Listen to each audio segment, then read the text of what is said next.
السلام علیکم۔ Late video میں اس لیے بنا رہا ہوں کیونکہ اس سے پہلے کمنٹس وغیرہ میں نے دیکھے نہیں تھے۔ ابھی کچھ لوگوں نے کمنٹس کیے، انہوں نے کہا ہے کہ ہمیں یہ صورتیں مکس ہو رہی ہیں آپس میں، تو طریقہ بتا دیں کہ ہم کچھ کس طرح یاد کریں کہ یہ صورتیں آپس میں مکس نہ ہو۔ میں آپ کے سامنے یہ ساری صورتوں کی بارے میں بالکل تھوڑا اوور ویو دوں گا، جس کے اندر آپ کو یہ اندازہ ہو جائے گا کہ یہ مکسنگ کس طریقے سے بچ سکتے ہیں، کس طرح ہماری یہ صورتیں اور یہ صورتیں آپس میں مکس نہیں ہوں گی۔ ہر صورت کے بارے میں ایک سے دو خاص باتیں ہیں، اگر آپ کے ذہن میں وہ رہیں گی تو اس سے ریلیٹ کر کے آپ آسانی سے مضامین بنا سکتے ہیں۔ اگر آپ کو مضامین کہیں سے بھول جاتے ہیں، اس میں پریشان نہیں ہونا۔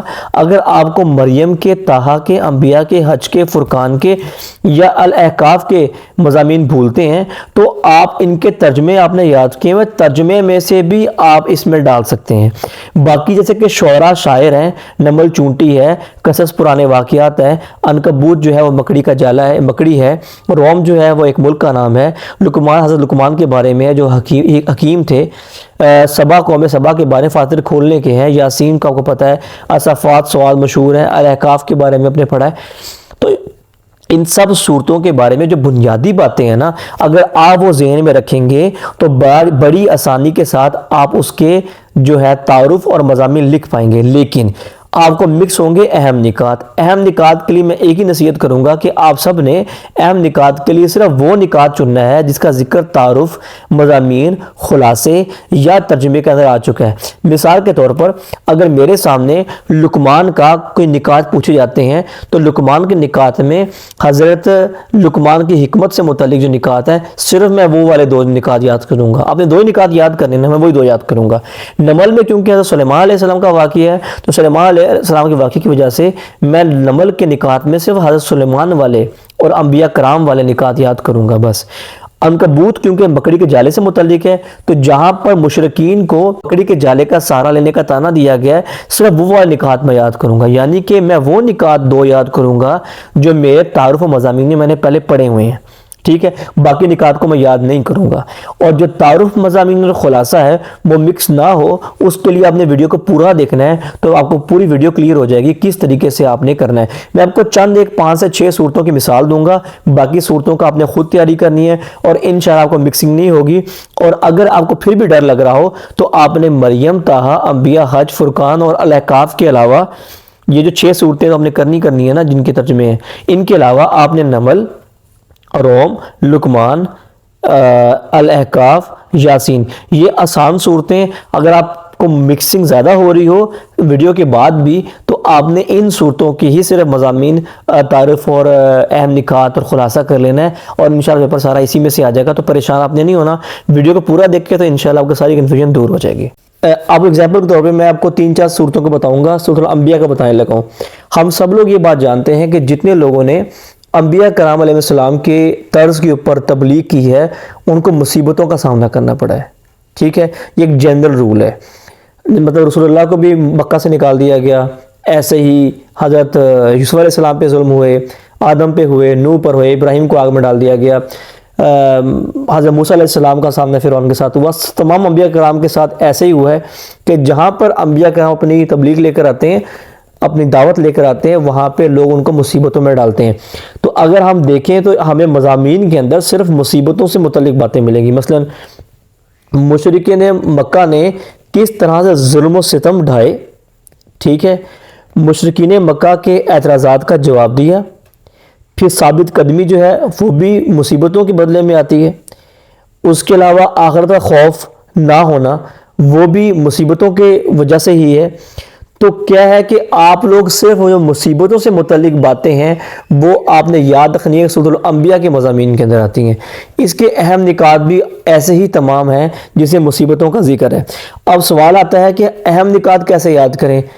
تمام صورتوں کے جو اہم نکات ہیں وہ مکس ہو جاتے ہیں آپس میں، تو آپ نے کیا کرنا ہے کہ تعارف میں، مضامین میں یا اس کی جو آیات کا ترجمہ کرنے کو بورڈ نے کہا ہے ان کے اندر جو باتیں آئی ہیں صرف اس سے متعلق نکات آپ نے یاد کرنے ہیں، ٹھیک ہے؟ میں آپ کو 1 سے 2 صورتوں کی مثال اور دیتا ہوں، جتنی زیادہ مثالیں آپ دیکھیں گے اتنی زیادہ آپ کو بات کلیئر ہو جائے گی۔ اگلی مثال میں آپ کو دینے لگا ہوں سورۃ لقمان کی۔ سورۃ لقمان میں کے نام سے ظاہر ہے کہ لقمان علیہ السلام کا ذکر ہے۔ یہ ایک حکیم تھے، حکیم سے مراد ہے حکمت والا، کوئی عقل مند انسان۔ یہ حکیم لقمان تھے، ان سے متعلق جو باتیں ہیں اس کے اندر کون کون سی چیزیں مضامین کے اندر مکس ہو سکتی ہیں۔ مضامین میں آپ یہ دیکھیں کہ انہوں نے اپنے بیٹوں کو جو نصیحتیں کی تھی، یہ تمام مضامین ان کی نصیحتوں سے بھرے ہوئے ہیں۔ اس مضامین میں نصیحتوں کے سوا کچھ بھی نہیں ہے۔ اس کا مطلب یہ ہے کہ اگر حکیم لقمان یا سورہ لقمان کا ذکر آئے گا تو آپ نے تمام ان کی صرف نصیحتیں لکھنی ہیں اور کوئی بھی چیز میں یاد نہیں کرنی۔ اور اگر آپ کو نکات مکس ہو رہے ہیں تو کیونکہ حضرت لقمان جو تھے وہ حکیم تھے، یعنی حکمت والے تھے، عقل والے تھے، تو آپ نے حکمت سے متعلق ہی صرف اہم نکات یاد کرنے ہیں۔ مثلا پہلے جو نکات لکھا ہوا ہے، حکمت و دانائی کا تقاضا ہے کہ سب سے بڑے محسن اللہ تعالیٰ کا شکر ادا کیا جائے۔ حکمت والا ہے، حکمت والا کے لکھا ہوا ہے کہ حکمت و دانائی کا تقاضا ہے کہ اللہ تعالیٰ سے تعلق قائم کیا جائے اور بھلائی کا حکم دیا جائے، برائی سے منع کیا جائے اور مصائب آئیں پر ان پہ صبر کر لیا جائے۔ تو کیا ہو رہا ہے کہ ہم نے حکیم لقمان کے لفظ سے یہ یاد رکھا ہے کہ حکمت والے تمام جو نکات ہیں وہ ہم نے یہاں سے کرنے ہیں۔ آپ کو پتہ ہے کہ آپ کو پیپر کے اندر صرف 2 ہی نکات آنے ہیں۔ یہ دیکھیں، کوئی بھی صورت ہے اس سے متعلق آپ سے وہ 2 ہی نکات پوچھتا ہے، ٹھیک ہے، 2 تحریر کریں، 2 ہی نکات پوچھتا ہے، آپ نے 2 ہی یاد کرنے ہوتے ہیں، تو 2 آپ نے وہ یاد کر لینے اس میں حکمت کا ذکر ہے۔ اب میں آپ کو سورہ جو ہے نمل میں سے بھی واقعہ بتا دیتا ہوں اور حج وغیرہ کا بتا دیتا ہوں، تو آپ کو بات جو ہے وہ مزید کلیئر ہو جائے گی۔ اب سورہ نمل میں ہم جانتے ہیں کہ نمل کا مطلب ہوتا ہے چونٹی، اور ان کا واقعہ حضرت سلیمان علیہ السلام کے ساتھ ہے۔ تو ہم مضامین میں کیا لکھیں گے؟ مضامین میں کن کن جو انبیاء کرام کا ذکر آیا ہے پہلے ان کے نام ہے، بعد میں کیونکہ مین چیز جو ہے نمل ہے یعنی چونٹی کے ساتھ واقعہ ہے اور وہ واقعہ سلیمان علیہ السلام کا ہے، تو اس پورے پیراگراف میں صرف سلیمان علیہ السلام کے بارے میں بات کی گئی ہے اور کسی اور مضامین میں نہیں ہے، مکس نہیں ہو سکتا۔ یعنی آپ جانتے ہیں کہ سلیمان علیہ السلام کا واقعہ چونٹی کے ساتھ ہے، نمل کے ساتھ ہے، یعنی چونٹی کے ساتھ ہے، اور ان کا ذکر و واقعہ صرف آپ نے سورہ نمل کے مضامین میں لکھنا ہے، ٹھیک ہے۔ اس کے علاوہ اگر آپ کو نکات یاد کرنے پڑیں گے تو نکات آپ کو پتہ 2 نکات تیار کریں، تو کون کون سے کریں گے؟ پہلے میں دیکھیں سلیمان علیہ السلام کا ذکر ہے۔ سلیمان علیہ السلام کی طرح ہمیں بھی اللہ تعالیٰ کی تمام نعمتوں کا شکر ادا کر کے زندگی گزارنی چاہیے۔ ہم جانتے ہیں کہ ان کی حکومت جو تھی وہ دنیا اور جنات اور انسان اور چرند پرند سب کے اوپر حکومت ہے سلیمان علیہ السلام کی۔ اس حوالے سے ان کے پاس تمام نعمتیں تھیں جس کا انہوں نے شکر ادا کیا، ہمیں بھی کرنا چاہیے۔ سلیمان علیہ السلام کا ذکر سورہ نمل کے اندر ہی آ سکتا ہے، یعنی کہ آپ لوگ اس نام سے، نمل کے نام سے یہ یاد رکھیں گے کہ مین آپ کا مضامین کا جو حصہ ہے وہ سلیمان علیہ السلام سے متعلق ہوگا اور چونٹی کے واقعے سے متعلق ہوگا، اور پھر آپ نے نکات میں بھی ایک سلیمان علیہ السلام کا نکات لے لینا ہے اور ایک کیونکہ یہ نبی ہیں تو ان کی دعوت سے متعلق ایک آپ نے نکات لے لینا ہے۔ اس طریقے سے مکسنگ نہیں ہوگی۔ تو اگر آپ لوگ شروع میں آ جائیں صورتوں میں، تو اب دیکھیں ذرا کمپیریزن دیکھ لیں۔ یہ سورہ مریم ہے، اس میں لکھا ہوا ہے آخری 3 رکوع سورہ مریم میں ہے، اور جیسے آپ مریم کو کراس کرتے ہیں تو فوراً سے ہمارے پاس سورہ طٰہٰ آتی ہے، اور سورہ طٰہٰ میں بھی کیا لکھا ہوا ہے؟ آخری 3 رکوع، ٹھیک ہے۔ اور اگر ہم اس کا خلاصہ دیکھیں، توحید رسالت آخرت کا بیان ہے، اور اس کا بھی کیا ہے؟ توحید رسالت اور آخرت کا بیان ہے، ٹھیک ہے۔ اگر ہم لوگ جاتے ہیں سورہ طٰہٰ پہ، اچھا طٰہٰ کے سے متعلق آپ کو یہ بھی یاد رکھنا ہے کہ طٰہٰ میں کیونکہ طا اور ہا 2 لفظ آتے ہیں، اس کے حوالے سے آپ نے یاد رکھنا ہے کہ یہاں پر آپ کو 2 مین باتیں کرنی ہیں۔ پہلا جو چیز ہے وہ حضرت موسیٰ علیہ السلام کی جو زندگی کے 3 مراحل ہیں، اور دوسری چیز حضرت عمر کا اسلام لانے کا واقعہ ہے۔ طا اور ہا 2 لفظ ہیں، 2 حرف ہیں، ان 2 حرف سے آپ نے یاد رکھنا ہے کہ اس میں 2 مین واقعات ہیں، ایک حضرت عمر کا اسلام قبول کرنے کا اور ایک حضرت موسیٰ کی زندگی کے حالات ہیں۔ بعد میں آخری 3 رکوع جیسے یہاں پر ہیں ویسے آخری 3 رکوع کا ذکر یہاں پر ہے۔ اگر میں آپ کو ترتیب سے بتاتا ہوں، ایک مرتبہ آپ دیکھ لیں، طٰہٰ، مریم، انبیاء، حج، فرقان، یہ چاروں آپس میں پڑھنے میں کافی حد تک ایک جیسی ہوں گی۔ ان کو آپ نے اکٹھا کمپیریزن میں تیار کرنا، جس طریقے سے میں نے آپ کو 3 صورتوں کا اگزامپل دی ہے، پہلی 3 کی آپ نے پہلی 5 کو لے کے چلنا ہے۔ شعراء کا مطلب آپ کو پتہ ہے کہ شاعر سے متعلق ہے یا شاعروں کے بارے میں ہوگا۔ نمل کے اندر چونٹی کا ذکر ہے، سلیمان کے بارے میں تمام واقعات ہوں گے۔ قصص جو ہے پرانے انبیاء کرام کا ذکر کرتے ہیں، پرانے انبیاء کرام کا واقعات جو ہوتے ہیں، آدم علیہ السلام کا واقعہ، موسیٰ کا واقعہ، اس سے متعلق ہے، تو قصص اس طرح سے آئے گا۔